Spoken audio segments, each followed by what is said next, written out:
ऊंची उड़ान भरनी है, हौसला अभिमत टूटने देना.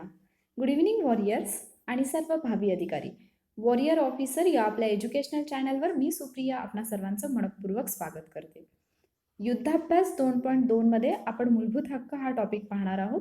काल मी तुम्हाला सांगितलं होतं की या विषयावरती वाचून या आणि क्वेश्चन पण मला असं वाटतं की आजचे थोडे टफ आहेत, बट पाहूयात किती जणांना येते आहे. पण या क्वेश्चन्समधून तुमचा जो अभ्यास होणार आहे तो मात्र क्वालिटी स्टडी असेल. ओके, तर आपण आजच्या लेक्चरमध्ये मूलभूत हक्क पाहणार आहोत आणि जे मी त्रिकूट म्हणते म्हणजे मूलभूत हक्क, मार्गदर्शक तत्वे आणि मूलभूत कर्तव्य. तर याच्यावरती प्रत्येक वर्षी एक तरी क्वेश्चन असतोच, म्हणजे या 3 टॉपिकपैकी एकावरती तरी असतो किंवा मग याच्यापैकी 2 वरती क्वेश्चन असतात. ओके, त्यामुळे हे टॉपिक असे आहेत की जे तुम्हाला म्हणजे ॲट एनी कॉस्ट तुम्हाला हे करायचेच आहेत. ओके, सो सगळेजण प्रेझेंट असतील. आपण आजच्या लेक्चरला सुरुवात करूयात आणि पाहूयात की आजच्या क्वेश्चन्सचे आन्सर्स किती जणांना बरोबर देता येतात. Okay, so are you ready warriors? आजच्या लेक्चरमधला पहिला प्रश्न तुमच्या स्क्रीनवरती दिसत असेल. पुढील विधाने विचारात घ्या. 4 विधानं दिलेली आहेत. पहिलं विधान आहे, राज्यघटनेतील कायद्यापुढे समानता म्हणजे इक्वॅलिटी बिफोर लॉ ही नकारात्मक संकल्पना आहे. राज्यघटनेतील कायद्याचे समान संरक्षण इक्वल प्रोटेक्शन ऑफ लॉ ही सकारात्मक संकल्पना आहे. पुढचं विधान आहे, कायदेविषयक समानता हे इंग्लंडकडून घेतलेले तत्व आहे, तर कायद्याचे समान संरक्षण हे अमेरिकेकडून घेतलेले तत्व आहे. आता तुम्हाला विचारले की योग्य विधान ओळखा. फक्त अ आणि ब, क आणि ड, एकही नाही की वरील सर्व. तर सगळे सेंटेन्सेस मी रीड केलेले आहेत. आता तुम्ही आन्सर द्या लाईव्ह चॅटमध्ये. आपण पाहूयात किती जणांना याचा आन्सर येते. ओके, इकॉनॉमिक्सपेक्षा पॉलिटीला रिस्पॉन्स चांगला आहे, म्हणजे जास्त स्टुडंट प्रेझेंट राहतात, कारण पॉलिटी थोडं इझी आहे आणि आन्सर्स द्यायला मजा येते, राईट? तर याचा आन्सर सांगू मी आता. या क्वेश्चनचं करेक्ट आन्सर आहे पर्याय क्रमांक 4 म्हणजे वरीलपैकी सर्व. ओके, सगळी विधानं जी आहेत ती बरोबर आहेत. म्हणजेच कायद्यापुढे समानता ही नकारात्मक संकल्पना आहे, तर कायद्याचे समान संरक्षण ही सकारात्मक संकल्पना आहे. कायदेविषयक समानता इंग्लंडकडून घेतल्या आपण, तर कायद्याचे समान संरक्षण हे तत्व आपण अमेरिकेकडून घेतलं. आता हे लक्षात ठेवताना बऱ्याचदा गोंधळ उडतो, तर याची पण एक ट्रिक आहे, ती मी तुम्हाला सांगणारच आहे. पण त्यापूर्वी आपण काही याच्याबद्दल म्हणजे कायद्यासमोर समानता म्हणजे काय वगैरे हे सगळं पाहूयात. ओके, तर कायदेविषयक समानता ही एक नकारात्मक संकल्पना आहे आणि याचा अर्थ असा होतो की कोणत्याही व्यक्तीला कायद्यापासून विशेष अशी सूट नाही. कायदा सर्वांना समान लागू असेल आणि कुठलीही व्यक्ती गरीब असो, श्रीमंत, वरिष्ठ, कनिष्ठ, शासकीय असू देत किंवा अशासकीय असू देत, ती कायद्यापेक्षा श्रेष्ठ नाही. ओके, अपवाद आहेत मात्र 2 व्यक्ती, राष्ट्रपती आणि राज्यपाल, कारण कलम 361 नुसार त्यांना काही विशेषाधिकार प्राप्त आहेत. ओके, हे झालं कायदेविषयक समानता. म्हणजेच काय, तर कोणत्याही व्यक्तीला कायद्यापासून विशेष सूट नाही, कायदा सर्वांना समान लागू. कायद्याचे समान संरक्षण ही एक सकारात्मक संकल्पना आहे आणि याचा अर्थ असा होतो की समान परिस्थितीमध्ये समान वागणूक देण्यात येईल. म्हणजे कोणत्याही 2 व्यक्ती आहेत वेगवेगळ्या, मात्र त्या सेम सिच्युएशनमध्ये आहेत किंवा सेम इन्सिडेंट घडलेला आहे, तर तिथे त्या दोघांनाही समान वागणूक देण्यात येईल. समान परिस्थितीतील सर्वांना समान कायदा लागू होईल. समानांमध्ये समानता हे तत्व जे आहे तर असमानांमध्ये समानतेचा विरोध करतं. आता याच्यामध्ये हे जे पॉईंट आहेत की कायदेविषयक समानता आपण कोणाकडून घेतलं, कायद्याचे समान संरक्षण आपण कोणाकडून घेतलं आणि हे लक्षात कसं ठेवायचं, तर अगदी सोपी ट्रिक आहे. जर आपण म्हणजे संरक्षण या क्षेत्राच्या बाबतीत पाहिलं किंवा आपण असं म्हणू शकतो की जे मिलिटरी फोर्सेस असतात तर त्यांच्या बाबतीत जर आपण पाहिलं किंवा शक्तिशाली देश जर म्हटलं तर आपण अमेरिकेचं नाव घेतो, बरोबर? त्यामुळे अमेरिका प्रोटेक्शन देते असं लक्षात ठेवून आपण म्हणू शकतो की कायद्याचं समान संरक्षण आपण अमेरिकेकडून घेतलंय, म्हणजे प्रोटेक्शन ही संकल्पना आपण अमेरिकेशी रिलेट करू शकतो. ओके, आणि कायद्यासमोर समानता म्हणजे आता कायद्याचं समान संरक्षण अमेरिकेकडून आहे, तर उरलेला दुसरा पार्ट जो आहे तो कोणाकडून असेल, इंग्लंडकडून. आता हे लक्षात राहील. पण मग याच्यापैकी नकारात्मक कोणती आणि सकारात्मक कोणती, परत इथे कन्फ्युजन होऊ शकतं. तर इंग्लंडच्या बाबतीत आपला दृष्टिकोन नेहमीच निगेटिव्ह राहतो. त्याचं रिझन म्हणजे इंग्रजांनी आपल्यावरती खूप वर्ष राज्य केलेलं आहे. तर मग इंग्लंडकडून जी संकल्पना आपण घेतली कायद्यासमोर समानता, ती नकारात्मक संकल्पना आहे आणि अमेरिकेकडची जी संकल्पना आहे कायद्याचे समान संरक्षण, ही एक सकारात्मक संकल्पना आहे. अशा पद्धतीने तुम्ही लक्षात ठेवू शकता. ओके, ही एक ट्रिक होती. त्यानंतर आता आपण पुढच्या क्वेश्चनकडे जाऊयात. आय होप की तुम्हाला समजलं असेल इक्वॅलिटी बिफोर लॉ काय आहे आणि इक्वल प्रोटेक्शन ऑफ लॉ काय आहे. इक्वॅलिटी बिफोर लॉ म्हणजे कायद्यासमोर सगळे समान असणं आणि इक्वल प्रोटेक्शन ऑफ लॉ म्हणजे एकाच परिस्थितीमध्ये म्हणजे समान परिस्थितीमध्ये वेगवेगळ्या व्यक्ती जरी असतील तरी सुद्धा त्यांना समानच वागणूक दिली जाईल. ओके, पुढचा प्रश्न पाहूयात आपण. मूलभूत अधिकारातील कलम 22 मध्ये कोणती तरतूद समाविष्ट नाही? 4 विधानं आहेत. इथे कलम 22 बद्दल हा स्पेसिफिक क्वेश्चन आहे, त्यामुळे तुम्हाला कलम 22 माहीत असणं अपेक्षित आहे. ओके, पहिलं विधान आहे, कोणत्याही व्यक्तीला अटक करतेवेळी अटक करण्याची कारणे स्पष्ट केली जातील, तसेच त्या व्यक्तीला हव्या असलेल्या वकिलामार्फत स्वतःची बाजू मांडण्याचे स्वातंत्र्य दिले जाईल. दुसरं विधान आहे, अटक केलेल्या प्रत्येक व्यक्तीस अटक केल्यापासून 24 तासांच्या आत सर्वात जवळच्या न्यायाधीशांसमोर हजर केले जाईल. तिसरं विधान आहे, एखाद्या गुन्ह्याबद्दल आरोपी असलेल्या व्यक्तीला स्वतः विरुद्ध साक्ष देण्याची सक्ती केली जाणार नाही. आणि चौथं विधान आहे, वरील सर्व विधाने कलम 22शी संबंधित आहेत. तर याचं उत्तर लाईव्ह चॅटमध्ये द्या. आन्सर थोडं पटकन देत जा म्हणजे आपल्याला जास्तीत जास्त क्वेश्चन्स घेता येतील. ओके, सोपा आहे क्वेश्चन, पण इथे पण परत जर तुमची रिव्हिजन प्रॉपरली नसेल तर कन्फ्युजन होऊ शकतं. पण चुकलं तरी सुद्धा टेन्शन घ्यायचं काही काम नाही, कारण आपण हे सगळे कव्हर करणार आहोत. आणि इथे जे प्रश्न तुमचे चुकतील तसेच जर प्रश्न तुम्हाला एक्झाममध्ये आले तर मात्र तुमचे 100% बरोबर येणार. ओके, कारण आपण एकदा चुकलो आणि आपल्याला कोणी सांगितलं की हे चुकीचं आहे तर ते आपल्या जनरली जास्त वेळ लक्षात राहतं, कायमचं लक्षात राहतं. ओके, तर याचा आन्सर मी सांगू.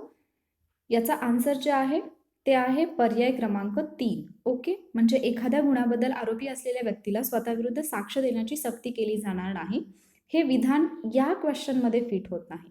हे विधान जरी करेक्ट असलं तरी सुद्धा ते कलम 22शी संबंधित नाही, त्यामुळे लक्षात ठेवायचं. ओके, तर मग आता याचं एक्सप्लेनेशन एक्झॅक्टली काय आहे ते मी तुम्हाला सांगते. कलम 22 मध्ये कशाबद्दलची तरतूद आहे?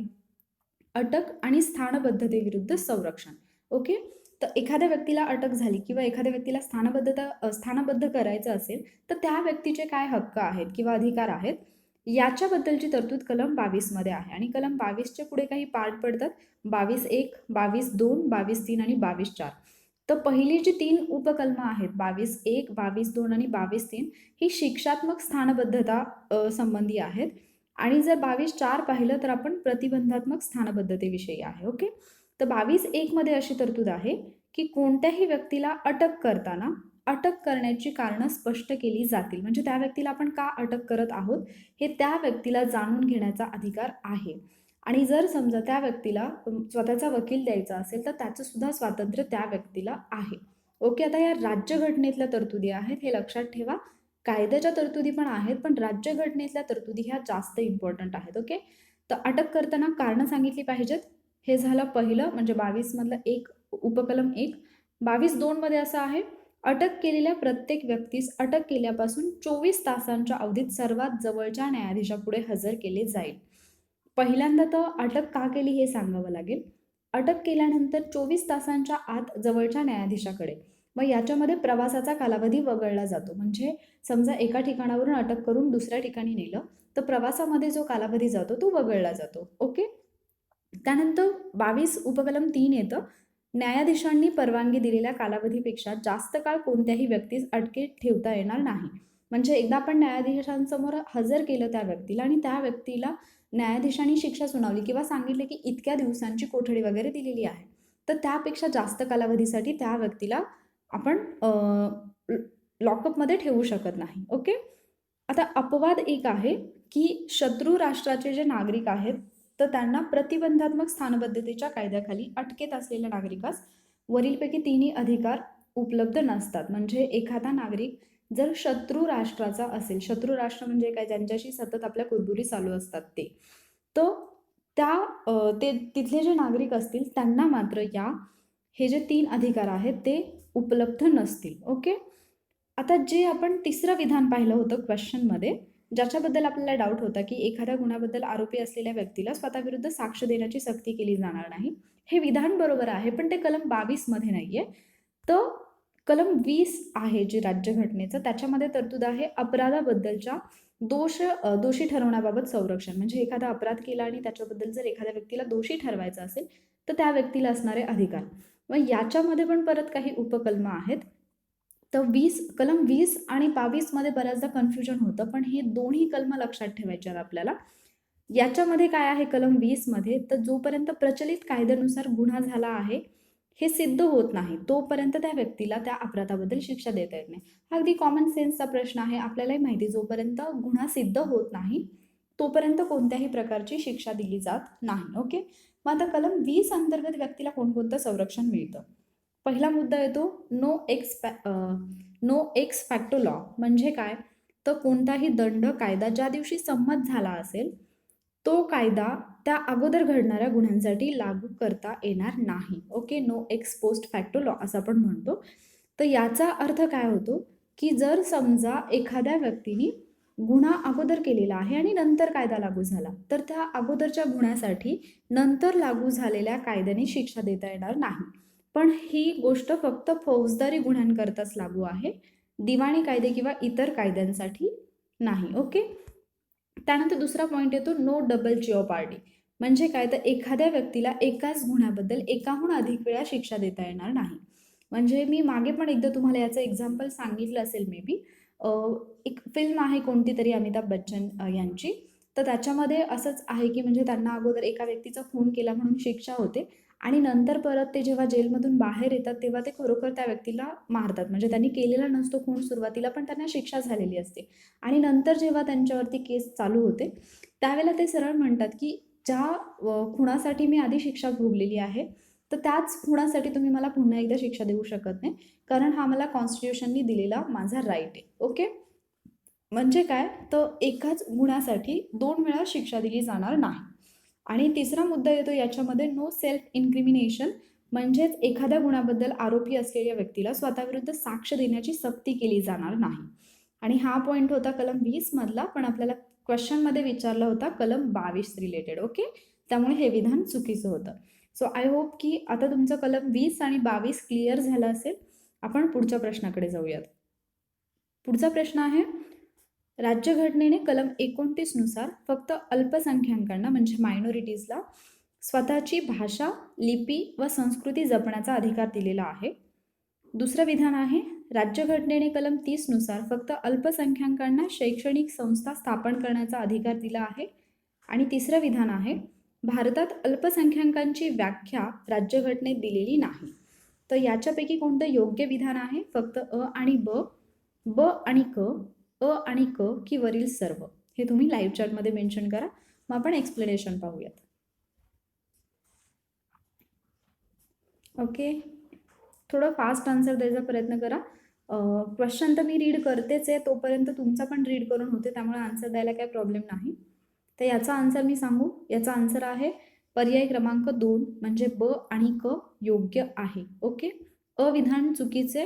का चुकीचं आहे ते पण सांगते. बऱ्याचदा आपल्याला कलम पाठ असतात, म्हणजे मूलभूत हक्कांची कलम वगैरे पाठ असतात, पण त्याच्यामध्ये ज्या तरतुदी असतात म्हणजे एक्झॅक्टली त्या कलमामध्ये काय म्हटले हे आपण फक्त ढोबळमानाने वरच्यावर वाचलेलं असतं, तरतुदी व्यवस्थित वाचलेल्या नसतात आणि त्यामुळे आपले प्रश्न चुकू शकतात. तर इथे पहिलं जे विधान आहे, तर 29 नुसार कोणाला स्वतःची भाषा, लिपी आणि संस्कृती जपण्याचा अधिकार आहे. तर कलम 29 मध्ये असं म्हटलं की भारतातल्या कोणत्याही भागात राहणाऱ्या नागरिकाला स्वतःची भाषा, लिपी, संस्कृती जपण्याचा, अबाधित राखण्याचा हक्क असेल. म्हणजेच हे जे कलम आहे कलम 29 हे अल्पसंख्याक तसंच बहुसंख्याक यांना सुद्धा लागू होतं, असा निर्णय सर्वोच्च न्यायालयाने दिलेला आहे. म्हणजेच कलम 29 मधल्या तरतुदी फक्त अल्पसंख्याकांसाठी नाही तर बहुसंख्याकांसाठी सुद्धा लागू आहेत. हा पॉईंट लक्षातच ठेवा. याच्यामध्ये तुम्ही कन्फ्यूज होऊ शकता. मात्र आपल्या सर्वोच्च न्यायालयाने असा निर्णय दिलेला आहे ऑलरेडी की 29 हे बहुसंख्याक आणि अल्पसंख्याक अशा दोन्ही नागरिकांना लागू होतं. पुढचा मुद्दा येतो 29(1). त्याच्यामध्ये असं म्हटलेलं आहे, स्वतःची वेगळी भाषा, लिपी किंवा संस्कृती असल्यास ती जपण्याचा अधिकार सुद्धा. ओके, कलम 30 जे आहे ते मात्र फक्त अल्पसंख्याकांसाठी आहे. धार्मिक किंवा भाषिक अल्पसंख्याकांना स्वतःचे अस्तित्व जपण्यासाठी स्वतःच्या शिक्षण संस्था स्थापन करण्याचा आणि त्या चालवण्याचा हक्क असेल. मात्र अल्पसंख्याक या शब्दाचा अर्थ राज्यघटनेमध्ये कुठेही देण्यात आलेला नाही. ओके, त्यामुळे इथे विधान 2 आणि विधान 3 जे आहे ते करेक्ट आहे. राज्यघटनेने कलम 30 नुसार फक्त अल्पसंख्याकांना शैक्षणिक संस्था स्थापन करण्याचा अधिकार दिला आहे आणि भारतात अल्पसंख्याकांची व्याख्या राज्यघटनेत दिलेली नाही. असे बरेचसे शब्द आहेत ज्यांची व्याख्या आपल्याला राज्यघटनेत आढळत नाही, मात्र त्या संज्ञा राज्यघटनेमध्ये वापरलेल्या आहेत. तर असे प्रश्न जे अपवाद असतात ना, त्याच्यावरती मोस्टली राज्यघटनेमध्ये प्रश्न विचारले जातात. ओके, तर हा आपण तुमच्या लक्षात आला असेल. 29 आणि 30 मध्ये एक्झॅक्टली काय तरतुदी आहेत, तर आपण पुढच्या प्रश्नाकडे जाऊयात. पुढचा प्रश्न आहे राज्यघटनेतील कलम 13शी संबंधित. तर इथे विचारलेला आहे, राज्यघटनेतील कलम 13 मधील कायदा या संज्ञेचा अर्थ व्यापक असून त्यामध्ये खालीलपैकी कोणत्या बाबींचा समावेश होतो? संसदेने बनवलेले कायमस्वरूपी कायदे, राज्य विधिमंडळांनी बनविलेले कायमस्वरूपी कायदे, राष्ट्रपती किंवा राज्यपाल यांनी जारी केलेले अध्यादेशासारखे तात्पुरते कायदे, आणि 4 आदेश, उपनियम, नियम, अधिनियम, सूचना यांसारखी सोपविलेल्या कायद्याच्या कार्यकारी कायदा स्वरूपातील वैधानिक प्रणाली. अ क ड, अ आणि क, अ ब क की अ ब क ड. याचा आन्सर लाईव्ह चॅटमध्ये मेन्शन करा, आपण बघूयात की याचं करेक्ट आन्सर काय आहे. तर कलम 13 तुम्हाला माहिती असेल की कलम 13 मध्ये असं म्हटलेलं आहे की मूलभूत हक्कांशी विसंगत असलेले अथवा त्यांचे न्यूनीकरण करणारे जे कायदे आहेत, ओके, त्याच्याशी संबंधित कलम 13 आहे. आणि याच्यामध्येच न्यायिक पुनर्विलोकनाचं तत्वज्ञान जे आहे ते सुद्धा सांगण्यात आलेलं आहे, किंवा न्यायिक पुनर्विलोकन जे आहे तर ही कन्सेप्ट सुद्धा आपल्याला कलम 13 मध्ये पाहायला मिळते. ओके, तर मग असे कोणते कायदे आहेत की ज्यांचा समावेश कलम 13 मधील कायदा याच्यामध्ये होतो? तर या प्रश्नाचं बरोबर उत्तर आहे पर्याय क्रमांक 4. ओके, तर इथे कलम 13 मध्ये मूलभूत हक्कांशी विसंगत असलेले किंवा मूलभूत हक्क काढून घेणारे सगळे कायदे जे आहेत ते अवैध असतील असं कलम 13 मध्येच सांगितलेलं आहे. त्यामुळे संसद कोणताही असा कायदा नाही करू शकत ज्याने आपले मूलभूत हक्क हिरावून घेतले जाऊ शकतात. तर एखाद्या मूलभूत हक्काचं उल्लंघन होतं, या कारणास्तव तो कायदा घटनाबाह्य किंवा अवैध आहे असं ठरवण्याचा अधिकार कोणाला आहे? तर कलम 32 अन्वये एससीला म्हणजे सुप्रीम कोर्टला आणि 226 अन्वये हायकोर्टला आहे. ओके, तर कलम 32 नुसार सुप्रीम कोर्टकडे जाण्याचा आपला जो अधिकार आहे तो मूलभूत हक्क आहे, पण 226 नुसार आपण हायकोर्टकडे जातो, तो मात्र आपला मूलभूत हक्क नाही. जरी एससी आणि एचसी दोघेही म्हणजे सुप्रीम कोर्ट आणि हायकोर्ट दोन्हीही आपल्या मूलभूत हक्कांचं संरक्षण करत असतील, तरी आपले मूलभूत हक्कांचं उल्लंघन झालं म्हणून आपण कोर्टाकडे जातो. याच्यामध्ये कलम 32 नुसार आपल्याला मिळालेला अधिकार हा मूलभूत अधिकार आहे. ओके, हा डिफरन्स पण लक्षात ठेवा. तर अशा पद्धतीने कलम 13 होता. त्यानंतर आपण पुढच्या प्रश्नाकडे जाऊयात. पुढचा प्रश्न आहे, खालील विधानांचा समावेश भारतीय राज्यघटनेच्या कोणत्या कलमाअंतर्गत होतो? इथं 2 विधानं दिलेत आणि ही विधानं कोणत्या कलमामधली आहेत किंवा कोणत्या कलमाचं वर्णन करतात ते आपल्याला ओळखायचं आहे. पहिलं विधान आहे, शीख धर्माच्या पालनामध्ये कृपाण बाळगणे किंवा धारण करणे याचा समावेश होतो. दुसरं विधान आहे, हिंदू या संकल्पनेत शीख, जैन आणि बौद्ध यांचाही समावेश होतो. कलम 25, कलम 26, कलम 27 की कलम 28? तर या प्रश्नाचं बरोबर उत्तर जे आहे ते लाईव्ह चॅटमध्ये मेन्शन करा, मग मी एक्सप्लेनेशन देते. ओके, तर या प्रश्नाचं बरोबर उत्तर आहे पर्याय क्रमांक 1 म्हणजे कलम 25. कलम 25 मध्ये अशी तरतूद आहे की शीख धर्माच्या पालनामध्ये कृपाण बाळगणे किंवा धारण करणे यांचा समावेश होतो आणि हिंदू संकल्पनेमध्ये शीख, जैन आणि बौद्ध यांचाही समावेश होतो. तर अगदी शॉर्टमध्ये मी तुम्हाला सगळी कलमं सांगते, म्हणजे मूलभूत हक्कांशी रिलेटेड जी कलमं आहेत. तर कलम 14 ते 18 मध्ये आपल्याला समानतेचा हक्क दिलेला आहे. ओके, कलम 14 ते 18 मध्ये समानतेचा हक्क आहे. त्याच्यामध्ये कलम 14 आहे कायद्यापुढे समानता, कलम 15 आहे धर्म, वंश, जात, लिंग किंवा जन्मस्थान या कारणांवरून भेदभावास मनाई. त्यानंतर कलम 16 आहे सार्वजनिक रोजगाराबाबत समान संधी, कलम 17 आहे अस्पृश्यता नष्ट करणे आणि कलम 18 आहे किताब नष्ट करणे. पुढे जर आपण गेलो तर 19 ते 22 मध्ये आपल्याकडे आहे स्वातंत्र्याचा हक्क.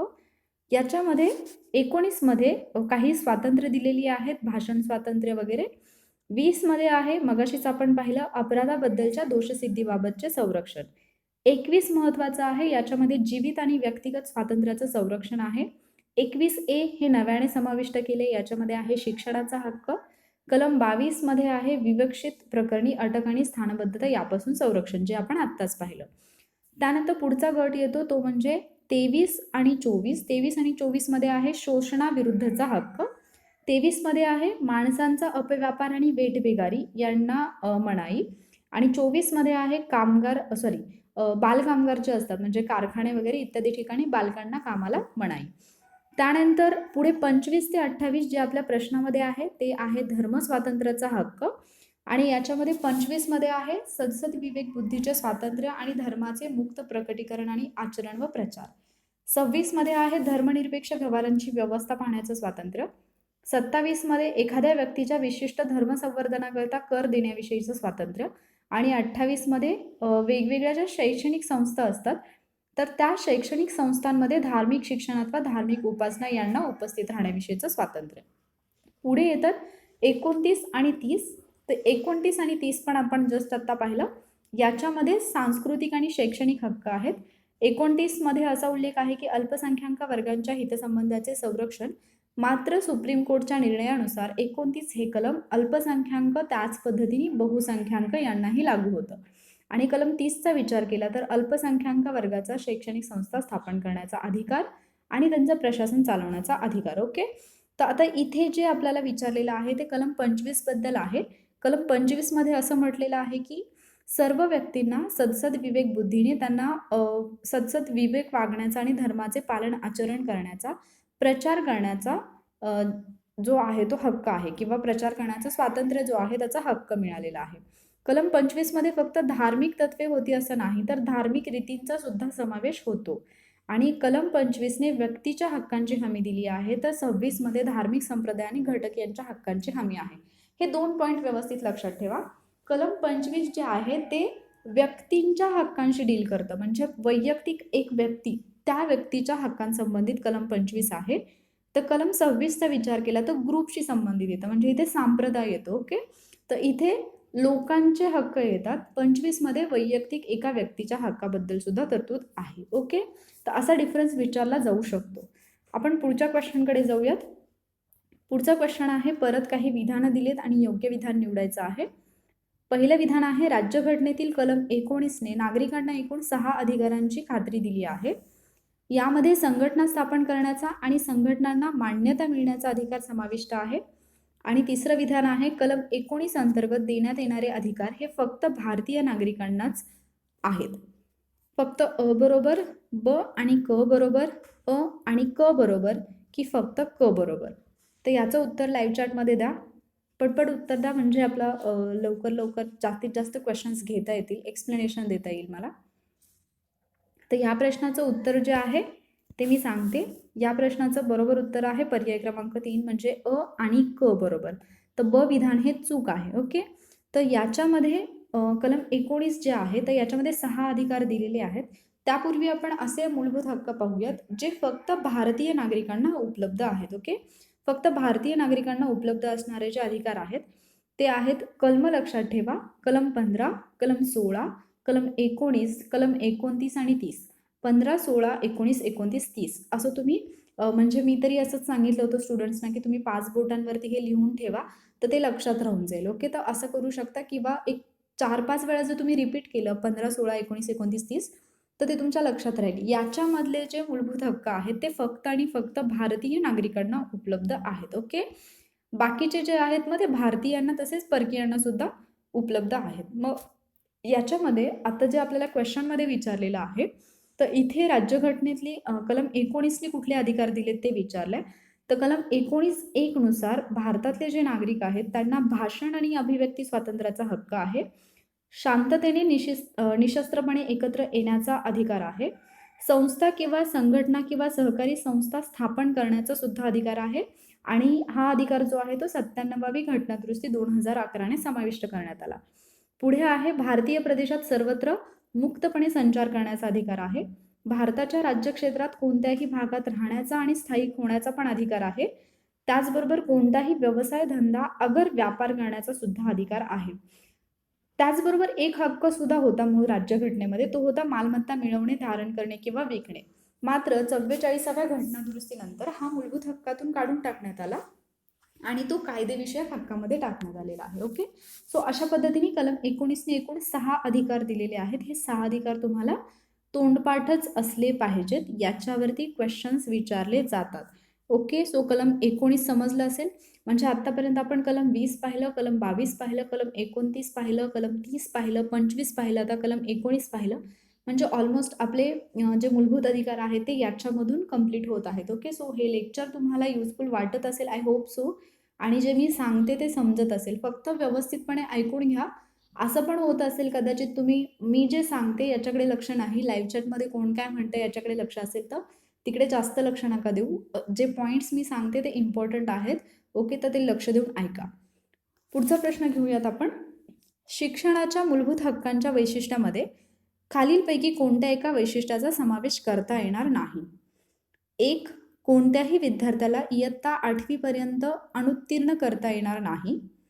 2. 1956च्या जन्म मृत्यू नोंदणी कायद्यानुसार शाळेत प्रवेश घेण्यासाठी वयाचा पुरावा आवश्यक आहे. 3. प्राथमिक शिक्षण फक्त 6 वर्ष वयाच्या मुलाला देण्यास प्रारंभ होईल. आणि 4. सर्व खाजगी शाळांमध्ये आर्थिकदृष्ट्या वंचित समूहातील मुलांसाठी 25% जागा राखीव असतील. तर याच्यामध्ये कोणतं एक वैशिष्ट्य असं आहे ज्याचा आपण शिक्षणाच्या मूलभूत हक्कामध्ये समावेश करत नाही, हे तुम्हाला सांगायचं आहे. तर तुमचं जे आन्सर आहे ते लाईव्ह चॅटमध्ये मेन्शन करा. आपण पाहूयात की याचा आन्सर किती जणांना येते.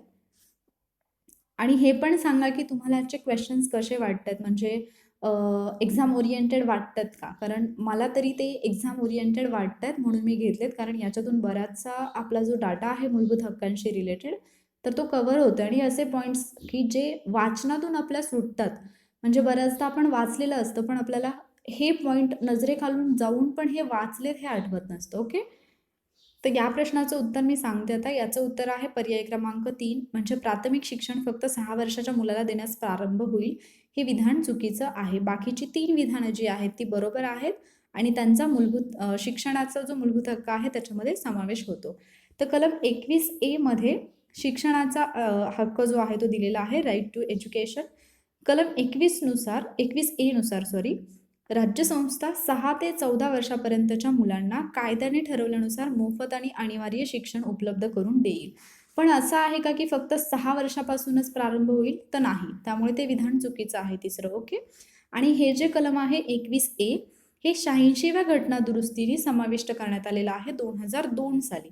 ओके, आणि या कलमाने प्राथमिक शिक्षण हा मूलभूत हक्क बनविण्यात आला. म्हणजे राज्यघटना अंमलात आली तेव्हा शिक्षण हा आपला मूलभूत हक्क नव्हता. 86वी घटना दुरुस्ती कायदा 2002ने आपल्याला जे प्राथमिक शिक्षण आहे किंवा शिक्षणाचा हक्क आहे तो आपला मूलभूत हक्क म्हणून दिलेला आहे. ओके, आय होप तुम्हाला क्लिअर झालं असेल. आपण पुढच्या क्वेश्चनकडे जाऊयात. पुढचा क्वेश्चन आहे परत कलम 19शी संबंधित आहे. भारतीय संविधानाच्या कलम 19 अंतर्गत खालीलपैकी कोणते अधिकार देण्यात आले आहेत? 1. संघटन बनविण्याचा अधिकार. 2. मंदिरे स्थापण्याचा अधिकार. 3. एड्सग्रस्त व्यक्ती भारतात कुठेही वास्तव्य करू शकेल. आणि 4. क्लब संघटनेचा अधिकार. ए आणि बी बरोबर, सी आणि डी बरोबर, ACD बरोबर की वरीलपैकी सर्व योग्य? तर याचं बरोबर उत्तर काय असेल ते लाईव्ह चॅटमध्ये द्या. आता याच्याबद्दल तर जस्ट आत्ता आपण डिस्कस केले मागच्याच एका क्वेश्चनमध्ये. सो 19 मधले मूलभूत हक्क तुम्हाला माहिती आहेत, त्यामुळे याचा आन्सर द्या. आणि अर्थात अवघड काहीच नाही आहे याच्यामध्ये, हा अगदी इझी क्वेश्चन आहे. ओके, तर एलिमिनेशन मेथड पण इथे तुम्ही यूज करू शकता. ओके, तर या प्रश्नाचं बरोबर उत्तर आहे पर्याय क्रमांक 3. ओके, म्हणजेच ACD बरोबर. आता इथे एक पॉईंट लक्षात घ्या की मंदिरे स्थापण्याचा अधिकार जो आहे तो असा कुठला अधिकार आपल्याला राज्यघटनेच्या कलम 19 मध्ये नाही, त्यामुळे बी असणारा ऑप्शन पहिला गेला आणि चौथा गेला. त्याचबरोबर संघटन बनविण्याचा अधिकार तर आहे, सो ए नसणारा ऑप्शन 2 नंबरचा गेला, त्यामुळे ACD बरोबर हे आहे आपलं या प्रश्नाचं बरोबर उत्तर. मग 19 मध्ये असणारे हक्क कोणते? आत्ताच मी सांगितलं होतं, भाषण आणि अभिव्यक्ती स्वातंत्र्याचा हक्क, शांततेने व निशस्त्र एकत्र जमण्याचा हक्क, संस्था किंवा संघटना किंवा सहकारी संस्था स्थापन करण्याचा अधिकार. स्थापन करण्याचा आहे, मात्र गव्हर्नमेंटने त्याला मान्यता दिलीच पाहिजे, किंवा मग ती आम्ही चालवलीच पाहिजे असा अधिकार नाही आहे, स्थापन करण्याचा अधिकार आहे. ओके. त्यानंतर भारतीय प्रदेशात सर्वत्र मुक्तपणे संचार करण्याचा अधिकार. आता इथे आपल्याला क्वेश्चनमध्ये विचारलंय की एड्सग्रस्त व्यक्ती भारतात कुठेही वास्तव्य करू शकेल. मग हा एड्सग्रस्त व्यक्ती आहे, पण ती जर भारताची नागरिक आहे तर अर्थातच तिला हा पण अधिकार लागू होतो. ओके, म्हणजे त्या व्यक्तीचा पण हा मूलभूत हक्क आहे, म्हणून हा पर्याय बरोबर आहे, ही गोष्ट लक्षात घ्या.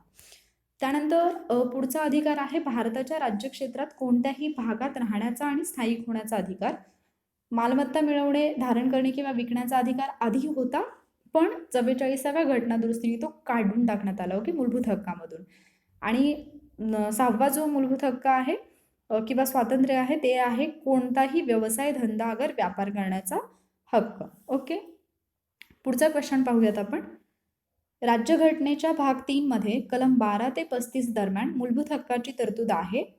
मूलभूत हक्क न्यायप्रविष्ट आहेत आणि मूलभूत हक्क हे कायद्याचे नव्हे माणसाचे शासन प्रस्थापित करतात. योग्य विधान निवडायचं आहे.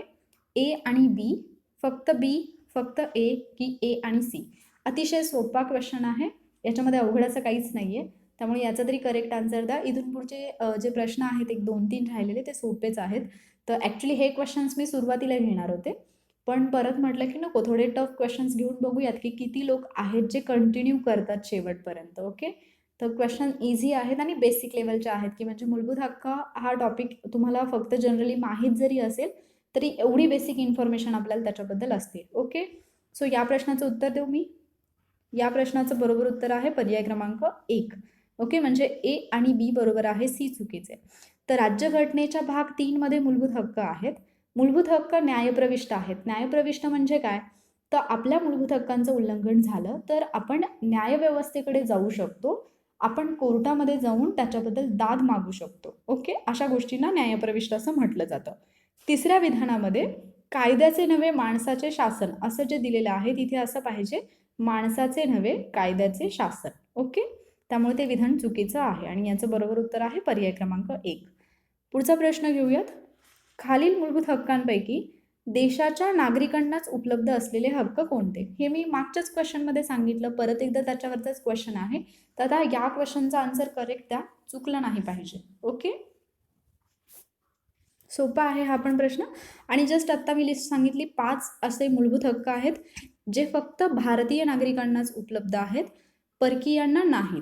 आणि आत्ता मी सांगितलं पण की 5 बोटांवरती 5 नंबर्स लिहून ठेवा, ते लक्षात राहून जातील. पण आता परत हा प्रश्न येतो की नंबर्स तर लक्षात राहिले, म्हणजे कलमं तर लक्षात राहिली, पण कोणत्या कायद्यामध्ये कोणती तरतूद आहे हे कसं लक्षात ठेवणार? ओके, तर पाहूयात या प्रश्नाचं उत्तर किती जणांचं बरोबर येते. याचं उत्तर मी सांगते, याचं बरोबर उत्तर आहे पर्याय क्रमांक 4. ओके, म्हणजे बी आणि सी. सार्वजनिक रोजगाराबाबत समान संधी आणि धर्मनिरपेक्ष व्यवहारांची व्यवस्था पाहण्याचे स्वातंत्र्य. कायद्यासमोर समानता आणि अल्पसंख्याक वर्गाच्या एक्स्ट्रीमली सॉरी, इथे बी आणि सी जे आहेत ते फक्त भारतीय नागरिकांना आहेत, म्हणजे सार्वजनिक रोजगाराबाबत समान संधी आणि अल्पसंख्याक वर्गाच्या हितसंबंधाचे संरक्षण. ए आणि डी जे आहेत ते परकीयांना सुद्धा उपलब्ध आहेत, म्हणजे कायद्यासमोर समानता आणि धर्मनिरपेक्ष व्यवहारांची व्यवस्था पाहण्याचे स्वातंत्र्य हे परकीयांना सुद्धा आहेत. मग असे कोणते अधिकार आहेत जे केवळ भारतीयांना आहेत? तर 15 ज्याच्यामध्ये भेदभाव करण्यास मनाई आहे, 16 जे क्वेश्चनमध्ये विचारलं होतं सार्वजनिक सेवेत समान संधी, 19 विचार स्वातंत्र्य आणि त्याचे रक्षण, 29 सांस्कृतिक व शैक्षणिक अधिकार आणि 30 अल्पसंख्याकांना शैक्षणिक संस्था स्थापण्याचा आणि प्रशासन करण्याचा अधिकार. ओके, तर हे जे आहेत ते केवळ भारतीयांना लागू आहेत. उर्वरित जे अधिकार आहेत ते भारतीय तसेच परकीयांना आहेत. पण जे आपण कलम 22 अंतर्गत पाहिले होते स्थानपद्धतीशी संबंधित, तर त्याच्यातले जे 3 आहेत ते शत्रू राष्ट्राचे जे परकीय आहेत त्यांना लागू नाहीत, मित्र राष्ट्राच्या परकीयांना लागू आहेत. ओके, पुढचा प्रश्न पाहूयात आपण.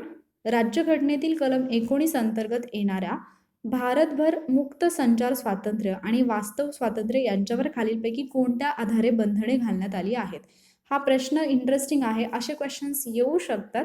आणि हे कलम 19 मध्ये जेवढे हक्क आहेत ना आपले, तर प्रत्येक हक्काला काही ना काहीतरी मर्यादा आहेत, तर त्या मर्यादेवरचे हे प्रश्न आहेत. पहिला पर्याय आहे देशाचे सार्वभौमत्व आणि अखंडत्व टिकवून ठेवणे. दुसरा पर्याय आहे सामान्य जनतेचे हित. तिसरा पर्याय आहे अनुसूचित जमातीच्या हितांचे रक्षण आणि चौथा पर्याय आहे मागासवर्गीय जातींच्या हिताचे रक्षण. ABC फक्त, BCD फक्त, ABCD की B आणि C फक्त. तर या प्रश्नाचं बरोबर उत्तर लाईव्ह चॅटमध्ये मेन्शन करा. मग मी एक्सप्लेन करते की हे म्हणजे एक्झॅक्टली काय आहे. ओके, उत्तर सांगू मी आता. याचं जे बरोबर उत्तर आहे ते आहे पर्याय क्रमांक 4 म्हणजेच B आणि C फक्त. आता 19नी जे आपल्याला स्वातंत्र्य दिलेले आहेत, तर या स्वातंत्र्याचं म्हणजे आता अगदीच एक सिंपलचं उदाहरण घेऊया की भाषण आणि अभिव्यक्ती स्वातंत्र्याचा अधिकार आहे तुम्हाला. ओके, मग एखादी व्यक्ती जी की अशा कुठल्या तरी ठिकाणी काम करते की जिथे गव्हर्नमेंटचे ऑफिशियल किंवा कॉन्फिडेन्शियल जे काही डॉक्युमेंट्स असतात किंवा काही चर्चा असतात, काही संवाद असतात, ते तिथे चालतात. मग ती व्यक्ती बोलेल की मला भाषण आणि स्वातंत्र्याचा अधिकार आहे, तर मग मला जे वाटते ते मी बोलून टाकेन आणि कुठेही बोलून टाकेल. Is it fair? हे चालेल का?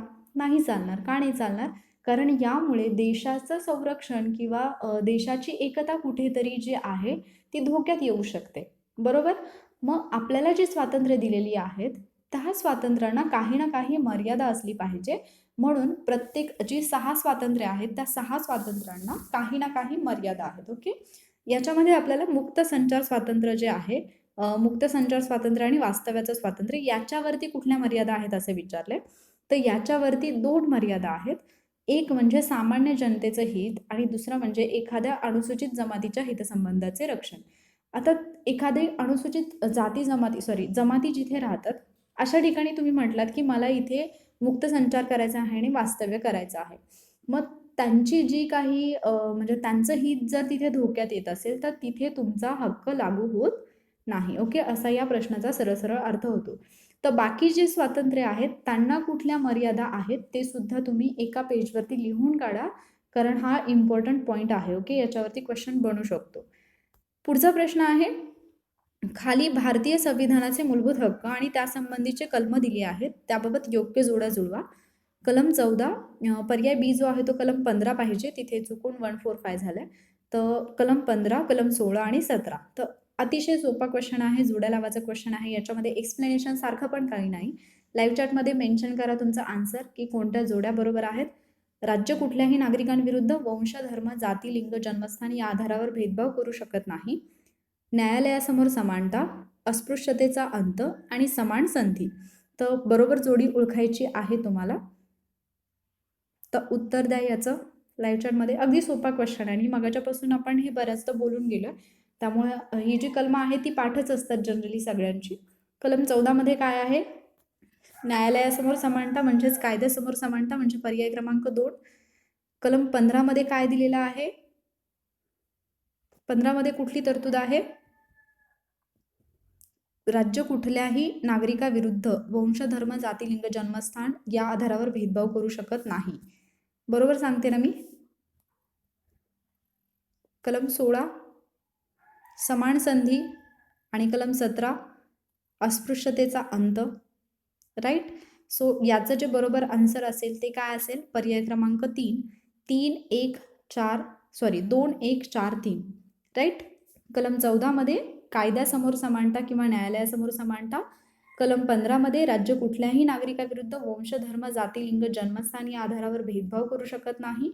कलम 16 मध्ये नोकरीमध्ये सर्वांना समान संधी आणि कलम 17 मध्ये अस्पृश्यतेचा अंत. ओके, तर अशा पद्धतीने आपण मूलभूत हक्क जे आहे या टॉपिकवरचे जेवढे इम्पॉर्टंट क्वेश्चन्स वाटतात तेवढे मी घेतलेले आहेत. जर आपण एक्झामपूर्वी एखादी म्हणजे टेस्ट सिरीज वगैरे सुरू केली अशी क्वेश्चन आन्सरची, तर त्याच्यामध्ये आणखी काही क्वेश्चन्स जे इथे नाही झाले ते आपण कव्हर करूयात. ओके, आज मी जाणून बुजून आयोगाचे क्वेश्चन्स नाही घेतले. त्याचं रिझन हे आहे की तुम्ही ऑलरेडी ते पाठच केलेले आहेत. सो तुमचे पटपट आन्सर येतात आणि मग काही पॉईंट असे असतात जे की मे बी ते तिथे आपल्या लक्षात राहिलेले असतात. तर मला असं वाटत होतं की ज्या कन्सेप्ट तुमच्या थोड्या म्हणजे क्लिअर नसतील, ज्या कन्सेप्टबाबत क्लॅरिटी नसेल, तर अशा कन्सेप्ट थोड्या घ्याव्यात म्हणून मी हे क्वेश्चन्स घेतले होते. आय होप की आजचे क्वेश्चन्स तुम्हाला आवडले असतील. ओके, तर उद्या आपण मार्गदर्शक तत्त्वे पाहणार आहोत आणि जसं मी मगाशीच सांगितलं तुम्हाला लेक्चरच्या सुरुवातीला, हे त्रिकूट जे आहे मूलभूत हक्क, मार्गदर्शक तत्त्व आणि मूलभूत कर्तव्य, हे खूप इम्पॉर्टंट आहे. याच्यावरती एक तरी क्वेश्चन असतो. तर मार्गदर्शक तत्वांच्या बाबतीमध्ये म्हणजे मार्गदर्शक तत्त्व लक्षात ठेवायला जर तुम्हाला अवघड जात असेल, तर वॉरियर ऑफिसरवरती एक लेक्चर अवेलेबल आहे मार्गदर्शक तत्त्वांच्या ट्रिकशी संबंधित आणि खूप छान ट्रिकच्या माध्यमातून तिथे मार्गदर्शक तत्त्व मी शिकवलेली आहेत. तर ते लेक्चर नक्की पहा उद्याच्या लेक्चरपूर्वी. तर तिथे तुम्ही ते लेक्चर पाहिलं ना, तर मार्गदर्शक तत्त्व सगळीच्या सगळी तुमच्या अगदी म्हणजे लक्षात राहून जातील, तोंडपाठ होऊन जातील. कारण कंप्लीट सगळी मार्गदर्शक तत्त्व तिथे मी ट्रिकच्या माध्यमातून कव्हर केलेली आहेत. ओके. सो ते व्हिडिओ लेक्चर नक्की पहा.